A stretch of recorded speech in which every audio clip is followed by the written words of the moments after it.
Sremska Mitrovica prison is the biggest prison in Serbia, consisting of 2 facilities. It is situated in Sremska Mitrovica, Vojvodina province. History. Foundation and early history. It was formed by the order of Habsburg Emperor Franz Joseph between 1895 and 1899.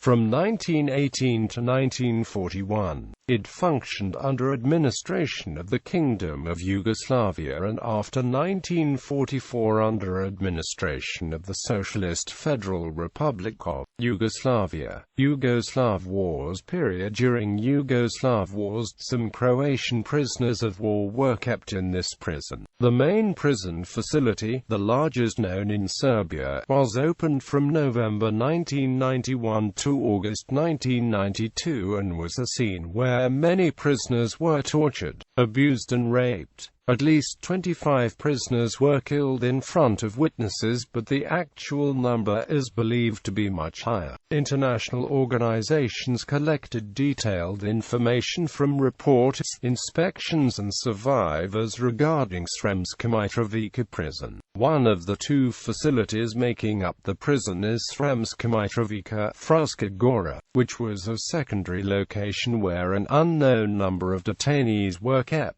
Information on this facility is very scarce and most of the reports by international institutions focuses on the primary facility. The primary facility was the Penal Correctional Facility, which was primarily a civilian rehabilitation center for civilians. The facility was located in the center of Sremska Mitrovica and was an old brick building surrounded by 4-meter-high walls with barbed wire. The main building was 2 stories high and 60 to 70 meters long and 8 meters wide. The building was composed of multiple pavilions with rooms of varying sizes. Along with these rooms, there were also solitary confinement cells and segregation cells of unknown purpose. The basement of the building was used for torture of prisoners. During the 1991 to 1995 war in Croatia, the Croatian city of Vukovar was captured by JNA and Serb paramilitary forces on November 18 following a 3-month siege. While Croats surrendered under the agreement that the civilians from Vukovar would be allowed to go free, the JNA did not honor this agreement, and held the remaining Croatian military personnel and captured civilians in custody. Among the civilians, a large number of medical personnel from Vukovar's main hospital were also arrested, which was where many of the survivors in Vukovar took refuge. Among the prisoners was Dr. Vesna Bosanac, chief of medical staff at Vukovar. The remaining prisoners were transported to Sremska Mitrovica over the next few days, and the KPD was now expanded for this purpose. This was the first of several large groups transferred to the prison. On the way to KPD, buses full of prisoners were often stopped, so that Serbian reservists guarding the prisoners could take some of them out and kill them. Later, other groups would be transferred to the KPD from other locations in Croatia and Serbia. Later, during December, civilians wounded in the Lovers Minefield massacre were also brought to the KPD. As the war in Bosnia and Herzegovina erupted in 1992, Bosniak prisoners were also brought to the camp, but Croats remained a majority of war prisoners there. The majority of the war prisoners were from Vukovar and Muslim and Croatian POWs from Bosanski Samac. Along with them, there was at least one American, Ruthenian, Slovenian woman and several Albanians. Serbs from Vukovar, who refused to collaborate with Serb forces, were also detained, along with one JNA soldier. Since the facility was a primarily civilian prison, the KPD was also populated by civilian criminals who were also encouraged by the guards to participate in the abuse. Some of them raped female prisoners. The number of non-Serb war prisoners at the facility is reported to be between 3,000 and 4,000 after the fall of Vukovar. More prisoners were transferred in and out of the facility to other locations, and some were executed, making an exact figure unknown. Many prisoners were also released for prisoner exchanges. The Yugoslav army was in charge of the prison, although Serb paramilitary units and local Serb civilians were also among the guards. Several survivors described the brutality they survived at the hands of the paramilitaries, asserting that if they were in charge, everyone would have been killed. The commander of the guards at the KPD was nicknamed Kos by the prisoners, while the guards referred to him by code name. He has personally participated in the beating of prisoners.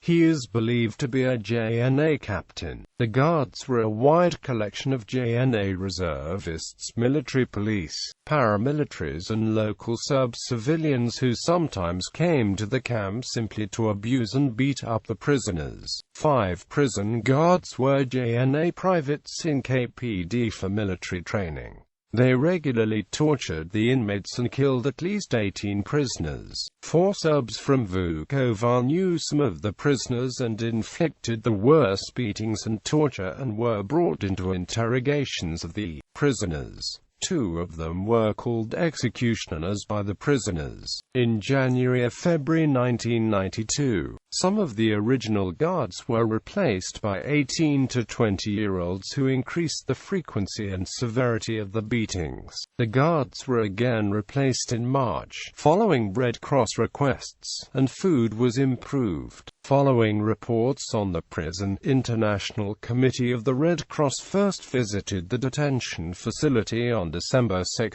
1991. ICRC registered the detainees it could and monitored their treatment. The prison guard went to some trouble to cover up the abuse. For the first 2 months, the Red Cross was not allowed access. Once they were allowed, they were banned from certain areas where heavily abused prisoners were moved. The ICRC sent inspectors there every month, which improved the conditions for a short time. Prisoners who complained to the ICRC over the treatment were later beaten severely. Most women were released following news of ICRC inspection. Upon their arrival, the prisoners were forced to undress and strip-searched. All the belongings were confiscated, and anything valuable was never returned.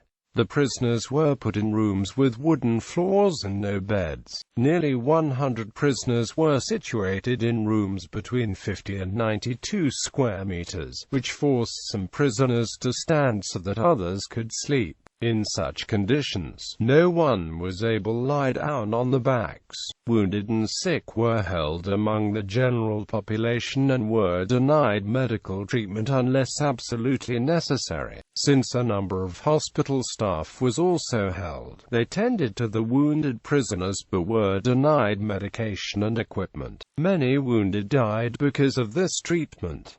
Cold water was available, but the detainees had no soap, towels, toilet paper or detergent. Some of these were later provided, but were always scarce.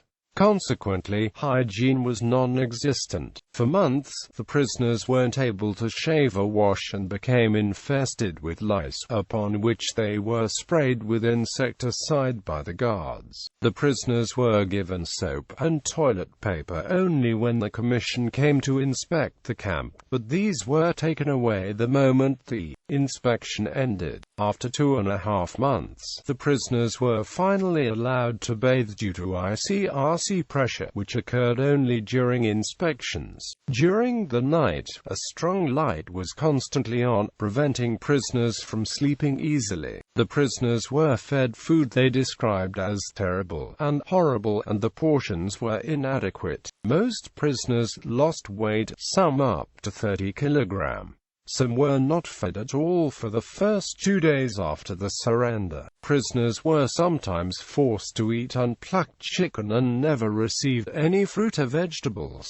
Of the 3 daily meals, only one was hot. According to one prisoner, the guards always fed the prisoners one slice of bread short in order to cause friction among the inmates. For a full month and a half, the prisoners were not taken out into the fresh air. After that, they were forced to work in the fields, clean sewers and do other hard labor until exhaustion. Immediately upon arrival to the prison, male prisoners would be offloaded and run a gauntlet, i.e., run into the prison along a line of guards beating them with clubs, truncheons, axe handles, blackjacks, or simply hands and legs. At least 84 women were held after the fall of Vukovar and more were transferred there later. Most of them were separated, transferred to other locations and eventually released. Prisoners were beaten severely on a regular basis. Several were beaten so powerfully that they suffered from permanent body harm. Some were beaten until they passed out from the pain. A common practice was beating prisoners on the soles of the feet. The prisoners were ordered to stand with bowed heads and hands behind their backs whenever guards entered the room. They were forced to stand or sit like this 4 hours at a time. Guards would sometimes pick a prisoner for not lowering his head low enough for beating. Sometimes the guards would line up the detainees against a wall and beat every second or third in the line. Prisoners were beaten more severely each time Croatia had an important success. A group of 180 Croatian soldiers from Vukovar was isolated in Pavilion 3 and was treated worse than other prisoners. They were beaten with iron rods on the feet and in the groin and kidney areas. Along with torture, the detainees were abused verbally and psychologically. A regular practice were mock executions, leading a prisoner to be shot by a firing squad and then returning him to the prison. Some prisoners were held in solitary confinement cells for 2 to 5 days where they were physically abused and forced to listen to Chetnik songs for days on end. While the beatings of those in confinement could not be seen by other prisoners, they were heard and the victims had to be dragged out, as some could not even walk for 7 to 10 days after solitary confinement. One prisoner was held for 4 months in solitary confinement. JNA officers, along with various soldiers, held interrogation sessions with the prisoners, which continued constantly. Many prisoners were beaten to extract confessions to false admittance of their crimes. The brutality towards the prisoners was selective. Some were not harmed, while others were beaten indiscriminately. Some prisoners were given statements to read aloud for cameras. These films were later shown on Serbian television. Many were charged with crimes and sent to Belgrade for trial. They would be charged with armed insurrection or genocide based on statements extracted from the prisoners during beatings. Sometimes, the guards would hold a mock trial and beat the accused. One such was found dead the morning after the trial. An unknown number of prisoners were beaten to death. According to one survivor, 2 prisoners in the same room died due to beatings and were left to lie there for 20 hours with the other prisoners. Other prisoners also speak of prisoners being beaten or tortured to death. According to the U.S. Department of State's declassified materials, at least 18 prisoners were tortured to death. Another survivor claims that people were killed, but not in front of witnesses, while at least 2 others said they witnessed at least 2 deaths. Some prisoners were transferred to solitary confinement cells and never returned. Throughout 1992, prisoners were regularly exchanged. On August 7, 1992, an agreement was reached between Yugoslav Prime Minister Milan Panic and Croatian Prime Minister Franjo Gregoric in Budapest for a mass exchange of prisoners. About 500 prisoners from the KPD were to be exchanged at Nemetin, near Osijek. During the ride towards the destination, many were mistreated. On August 14, approximately 1,500 prisoners from both sides were exchanged. The prison reportedly did no longer kept war prisoners after August 13.